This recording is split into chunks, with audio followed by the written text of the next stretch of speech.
Magandang araw mga kababayan, Andres Bonifacio to.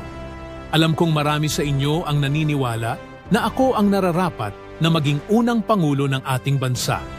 Hindi ko hinangad ang kapangyarihan para sa sarili ko, kundi para sa kalayaan ng ating bayan. Ang mahalaga ay ang ating pagkakaisa at ang ating layunin na makamit ang kalayaan mula sa mga mananakop.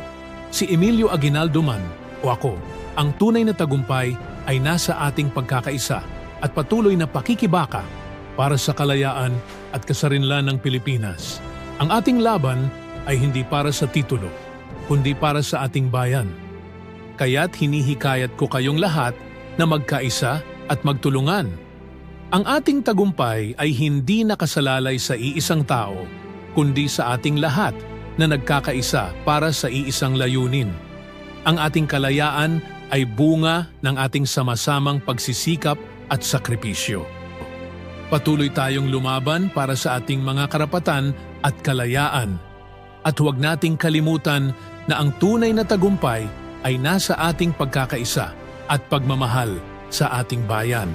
Thank you for watching. Stay curious, stay informed,